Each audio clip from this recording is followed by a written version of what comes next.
ಎಲ್ರಿಗೂ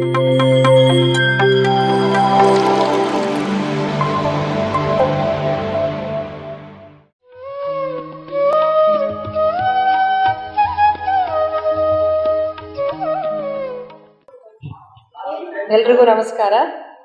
ನನ್ನ ಹೆಸರು ಲಾವಣ್ಯ ಪ್ರಭಾಕರ್ ಅಂತ. ನಾನು ಬೆಂಗಳೂರಿನ ನಿವಾಸಿ. ನಸ್ತ್ರೀ ಸ್ವಾತಂತ್ರ್ಯ ಮರ್ಹತೆ ಅಂತ ಮೊದಲು ಮನು ಹೇಳಿದರು. ಬಹಳ ವರ್ಷಗಳ ಕಾಲ, ವೇದಗಳ ಕಾಲದಲ್ಲೆಲ್ಲ ಅದು ನಡೀತಾ ಇತ್ತು. ನಂತರ ನಮಗೆ ಮಹಿಳೆಯರಿಗೆ ಪ್ರಾಶಸ್ತ್ಯ ಕೊಡಬೇಕು ಅಂತ ಹೇಳಿ ಯತ್ರ ನಾರ್ಯಸ್ತು ಪೂಜ್ಯಂತೆ ರಮಂತೆ ತತ್ರ ದೇವತಾ ಅಂತ ಅದು ಒಂದು ಉಕ್ತಿ ಬಂತು. ಹೌದು, ಮಹಿಳೆಯರಿಗೆ ಎಲ್ಲಿ ಪಾವಿತ್ರ್ಯತೆ ಇರುತ್ತೆ, ಪ್ರಾಶಸ್ತ್ಯ ಇರುತ್ತೆ, ಅಲ್ಲಿ ಎಲ್ಲ ದೇವತೆಗಳು ನಲಿದಾಡ್ತಾರೆ ಅನ್ನೋ ಒಂದು ಮಾತಿನ ಹಾಗೆ ನಮ್ಮ PSSMನಲ್ಲಿ ಕೂಡ ಮಹಿಳೆಯರಿಗೆ ಅತ್ಯಂತ ಪ್ರಾಶಸ್ತ್ಯ ಇದೆ. ಕಡ್ತಾಲ್ನಲ್ಲಿ ಇದು ಒಂದು ಕಾರ್ಯಕ್ರಮ ನಡೆಯುತ್ತೆ. ಅಲ್ಲಿ ಮಹಿಳೆಯರಿಗೆ ಮಹಿಳೆ ಹೆಸರಿಂದಲೇ ಬರುತ್ತೆ ಅದು. ಇದೇನಕ್ಕೆ ಮಹಿಳೆಗೂ ಧ್ಯಾನಕ್ಕೂ ಏನು ಸಂಬಂಧ, ಇಲ್ಲೇನಕ್ಕೆ ಅಂತ ಯೋಚನೆ ಮಾಡ್ತಾ ಇದ್ದೆ. ಅವಾಗ ಗೊತ್ತಾಯಿತು, ಮಹಿಳೆ ಅಂದರೆ ಮಹಿಳೆ ಒಬ್ಬಳೇ ಅಲ್ಲ, ಸ್ತ್ರೀ ತತ್ವ ಅಂದರೆ ಪುರುಷ ತತ್ವ ಸ್ತ್ರೀ ತತ್ವ ಯಾವುದೇ ಆದರೂ ಎರಡೂ ಇರುತ್ತೆ, ಇಬ್ಬರಲ್ಲೂ ಎರಡು ಅಂಶಗಳು ಇರುತ್ತೆ. ಒಂದು ಸಮಾನತೆಯ ಅಂಶ ಅನ್ನೋದು ಇಲ್ಲಿ ನಮ್ಮ PSSMನಲ್ಲಿ ನೋಡಿದೆ. ನಾನು ಧ್ಯಾನಕ್ಕೆ ಬಂದು 14 ವರ್ಷಗಳಿಗಿಂತ ಹೆಚ್ಚಿಗೆ ಆಗಿದೆ. ಆದರೆ PSSM ನನಗೆ PSSMನ ಪರಿಚಯ ಆಗಿ 4 ವರ್ಷಗಳಾಯಿತು. ಧ್ಯಾನಕ್ಕೆ ನಾನು ಬಂದೆ ಅಂತ ಹೇಳೋದಕ್ಕಿಂತ ಧ್ಯಾನನೇ ನನ್ನನ್ನು ಆರಿಸ್ಕೊಳ್ತು ಅಂತ ಹೇಳ್ಬೋದು. ನನಗೆ ಧ್ಯಾನ ಅಂದರೆ ಏನೂ ಗೊತ್ತಿರಲಿಲ್ಲ, ಒಂದು ಸ್ಪಿರಿಚುಯಾಲಿಟಿ ಬಗ್ಗೆ ನನಗೆ ಆಸಕ್ತಿ ಇರಲಿಲ್ಲ. ಹಾಗಿದ್ದಾಗ ಹೇಗೇಗೋ ಕನೆಕ್ಟ್ ಆಗಿ ಇವ್ರು ಹೇಳಿದಂಥ ಕ್ಲಾಸಸ್ಸು, ಚಕ್ರಧ್ಯಾನ ಅಂತೆ, ವಿಪಶ್ಯನ ಅಂತೆ, ಅದು ಇದು ಅಂತ ಏನೇನೋ ಕಲ್ತ್ಕೊಳ್ತಾ ನನಗೆ ಆಧ್ಯಾತ್ಮಿಕತೆಯಲ್ಲಿ ಆಸಕ್ತಿ ಉಂಟಾಯಿತು. ಇದನ್ನು ಏನಂತ ಅರ್ಥಕೋಬೇಕು, ಎಷ್ಟು ಚೆನ್ನಾಗಿದೆ ಇದು ಅಂತ ನಾನು ಹುಡುಕ್ತಾ ಇದ್ದೆ. ಯಾವ್ಯಾವ ಸಂಘ ಸಂಸ್ಥೆಗಳಲ್ಲಿ ಏನೇ ಒಂದು ಕ್ಲಾಸಸ್ ಇದ್ರೂ ಹೋಗ್ತಾ ಇದ್ದೆ. ಆದರೆ ಎಲ್ಲೂ ಕೂಡ ಒಂದು ತೃಪ್ತಿ ಆಗ್ತಾ ಇರಲಿಲ್ಲ. ಏನೋ ಒಂದು ಸ್ವಲ್ಪ ಮಾತ್ರ ನಮಗೆ ಆಧ್ಯಾತ್ಮದ ಪರಿಚಯ ಆಗ್ತಾ ಇತ್ತು. ಆ ಒಂದು ಸಂಪೂರ್ಣ ಒಂದು ಆಧ್ಯಾತ್ಮಿಕತೆಯ ಒಂದು ಏನು ವಿಷಯ ಇದೆ ಅನ್ನೋದು ಪರಿಚಯ ಆಗ್ತಾ ಇರಲಿಲ್ಲ, ತೃಪ್ತಿ ಆಗ್ತಾ ಇರಲಿಲ್ಲ ನನಗೆ. ಕುಂಡಲಿನಿ ಯೋಗ ಅಂತೆ ಅದು ಹೋದೆ, ವಿಪಶ್ಯನ ಹೋದೆ, ಮತ್ತು ಸುದರ್ಶನ ಯೋಗ, ಚಕ್ರಧ್ಯಾನ, ರೇಖಿ, ಯಾವುದೇ ಏನೇನು ಹೇಳ್ತಾರೆ ಎಲ್ಲ ಮಾಡ್ಕೊಳ್ತಾ ಬಂದರೂ ತೃಪ್ತಿ ಆಗ್ತಾ ಇಲ್ಲ. ಯಾಕೆ ತೃಪ್ತಿ ಆಗ್ತಾ ಇಲ್ಲ ಅಂತ ನನ್ನ ಒಂದು ಹುಡುಕಾಟ ನಡೀತಾನೆ ಇತ್ತು. ನಾನು ಹಾಗೆ ಹುಡುಕ್ತಾ ಬಂದಾಗ ನನಗೆ ಈ PSSMನ ಪರಿಚಯ ಯಾವಾಗಾಯಿತು ಆವಾಗ ಅನ್ನಿಸ್ತು ಇದು ನನ್ನ ಒಂದು ಪುನರ್ಜನ್ಮ ಅಂತ.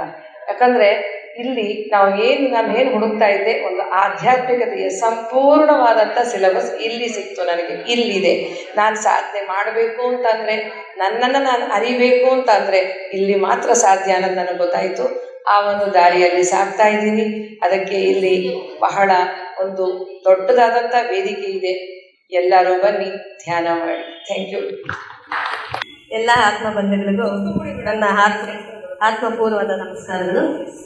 ಮೊಟ್ಟ ಬಾರಿಗೆ ಪಿತಾಮಹ ಪತ್ರಿಜಿಯವರಿಗೆ, ಗುರುಪತ್ನಿ ಆದಂತಹ ಸ್ವರ್ಣಮಾಲಾ ಪತ್ರಿ ಮೇಡಮ್ ಅವ್ರಿಗೆ ನಮಸ್ಕರಿಸುತ್ತಾ, ನನ್ನ ಒಂದು ಧ್ಯಾನ ಅನುಭವಗಳು 1-2-3 ಅಷ್ಟೇ ಮೇಡಮ್, ಜಾಸ್ತಿ ಏನಾಗಿಲ್ಲ ನನಗೆ.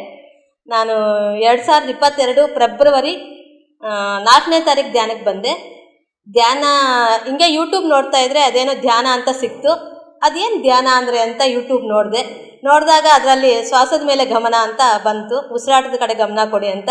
ಜಸ್ಟ್ ಅದು ಯೂಟ್ಯೂಬಲ್ಲಿ ನೋಡಿ ಹಾಗೆ ಕೂತ್ಕೊಂಡು ಆದಮೇಲೆ ಏನೋ ಒಂಥರ ಖುಷಿ ಅನ್ನಿಸ್ತು.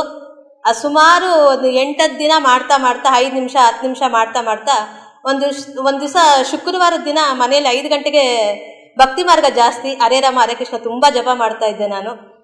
ಅದರಿಂದ ಬೆಳಗ್ಗೆ ಶುಕ್ರವಾರ 5 ಗಂಟೆಗೆ ಪೂಜೆ ಮಾಡಿಬಿಟ್ಟು ದೇವ್ರಿಗೆ ದೀಪ ಎಲ್ಲ ಹಚ್ಚಿಬಿಟ್ಟು ದೇವ್ರ ಹತ್ರ ಕುತ್ಕೊಂಡ ತಕ್ಷಣ ನನಗೆ ಮನೆಯಲ್ಲಿ ದೀಪ ಹಚ್ಚಿರೋದೇ ನನ್ನ ಕಣ್ಣು ಮುಂದೆ ಬರ್ತಾಯಿತ್ತು. ಮತ್ತು ದೇವ್ರಿಗೆ ಊದ್ಬತ್ತಿ ಹಚ್ಚಿರೋದೆಲ್ಲ ನನ್ನ ಕಣ್ಣು ಮುಂದೆ ಬರ್ತಾಯಿತ್ತು. ಒಂಥರ ಭಯ ಆಗ್ಬಿಡ್ತು, ಇದೇನಪ್ಪ ನನಗೆ ದೀಪಗಳೆಲ್ಲ ನನ್ನ ಕಣ್ಣಲ್ಲಿ ಕಾಣಿಸ್ತಾ ಇದೆ ಅಂತ. ಸೊ ಹಂಗೆ ಮಾಡ್ಕೊಂಡು ಹೋಗ್ತಾ ಇದ್ದೆ. ಒಂದು ದಿವಸ ಕೋಟೇಶ್ವರ್ ಸಾರ್ ಕೇಳಿದೆ, ಏನು ಸಾರ್ ಏನೇನೋ ಕಾಣಿಸ್ತಾ ಇದೆ ನನಗೆ, ಮತ್ತು ನಮ್ಮ ಮನೇಲಿ ಬಂದು ಯಾರೋ ಪಾತ್ರೆಗಳೆಲ್ಲ ಸೌಂಡ್ ಮಾಡ್ತಾರೆ ನಾನು ಧ್ಯಾನಕ್ಕೆ ಕೂತ್ಕೊಂಡ್ರೆ ಅಂತ.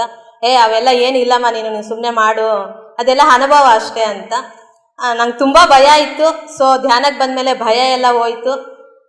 ಮತ್ತು ಅದಾದಮೇಲೆ ನಾನು ಪದ್ಮಮ್ಮನ ಮನೆಗೆ ಧ್ಯಾನಕ್ಕೆ ಹೋಗ್ತಾ ಇದ್ದೆ. ಅಲ್ಲಿ ಒಂದು ಸತಿ ನಮ್ಮ ನಾಗರಾಜ್ ಸರ್ ಬಂದು ಈ ಥರ ರಾಯಗುಡ್ಡ ಸೆಂಟ್ರು ಇದು ಮಾಡ್ತಾ ಇದ್ದೀವಿ, ನೀವೆಲ್ಲ ಅಲ್ಲಿಗೆ ಧ್ಯಾನಕ್ಕೆ ಬರ್ತೀರಾ ಹೇಗೆ ಅಂತ ಕೇಳಿದ್ರು. ನಮ್ಮ ನಾಗರಾಜ್ ಸರ್ಗೆ ಅದೆಷ್ಟು ಥ್ಯಾಂಕ್ಸ್ ಹೇಳಿದ್ರು ಸಾಕಾಗಲ್ಲ. ಆವತ್ತು ಅವ್ರು ಹೇಳಿದಾಗ ಈ ಸೆಂಟ್ರಿಗೆ ಬಂದಿರೋಳು. ಆವತ್ತಿನಿಂದ ಪ್ರತಿ ಮಂಗಳವಾರ ಪ್ರತಿ ದಿನ ನನಗೆ ಈ ಸೆಂಟ್ರ್ ನೋಡಲಿಲ್ಲ ಅಂದರೆ ನಂಗೆ ನಿದ್ದೆನೇ ಬರಲ್ಲ. ಮಿನಿಮಮ್ ಒಂದು ದಿನಕ್ಕೆ 1 ಅವರ್ ಆದರೂ ಬಂದು ನಾನು ಸೆಂಟ್ರಲ್ಲಿ ಧ್ಯಾನ ಮಾಡ್ಕೊಂಡು ಹೋಗ್ತೀನಿ. ಶನಿವಾರ ಮತ್ತು ಮಂಗಳವಾರ ಬಂದೇ ಬರ್ತೀನಿ. ಮಂಗಳವಾರ ಅಂತ ತಪ್ಪಿಸೋ ಥರನೇ ಇಲ್ಲ. ಶನಿವಾರ ಒಂದ್ಸತಿ ತಪ್ಪಿಸಿದ್ರು ಮಂಗಳವಾರ ಮಾತ್ರ ತಪ್ಪಿಸಲ್ಲ. ಮತ್ತು ನಾನು ಸೆಂಟ್ರಲ್ಲಿ ನಾನು ಏನು ಮಾಡಬೇಕಂದ್ರೂ ನಮ್ಮ ಬಾಹುಬಲಿ ಸಾರಿಗೆ, ನಮ್ಮ ವಿರೂಪಾಕ್ಷ ಸಾರಿಗೆ ನಾನು ಹೇಳಿದ್ರೆ ಸಾಕು, ಎಸ್ ಮೇಡಮ್ ನೀವು ಏನು ಹೇಳ್ತೀರ ನಾವು ರೆಡಿ ಇದ್ದೀವಿ ಅಂತಾರೆ. ನಂಗೆ ತುಂಬ ಖುಷಿ ಆಗುತ್ತೆ ಅದರಿಂದ. ಮತ್ತು ನನ್ನ ಜೊತೆಯಲ್ಲಿ ನಮ್ಮ ಗೀತಾ ಮೇಡಮು, ನಮ್ಮ ಮಂಜು ಮೇಡಮು, ಸುಮಾರು ಜನ ನಮ್ಮ ಫ್ರೆಂಡ್ಸ್ ಎಲ್ಲ ಇದ್ದಾರೆ. ನಾವೇನು ಮಾಡಬೇಕಂದ್ರೂ ಅವ್ರ ಕೈನಲ್ಲಿ ಈ ಥರ ಮಾಡೋಣ ಅಂದರೆ ಅವ್ರು ಅದಕ್ಕೆಲ್ಲ ರೆಡಿ ಇರ್ತಾರೆ.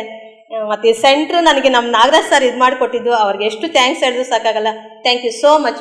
PMC ಕನ್ನಡ ಚಾನೆಲ್ ಅನ್ನು ಲೈಕ್ ಮಾಡಿ, ಶೇರ್ ಮಾಡಿ, ಸಬ್ಸ್ಕ್ರೈಬ್ ಮಾಡಿ ಮತ್ತು ಮಾಡಿಸಿ. ಎಲ್ಲರಿಗೂ ಧನ್ಯವಾದಗಳು.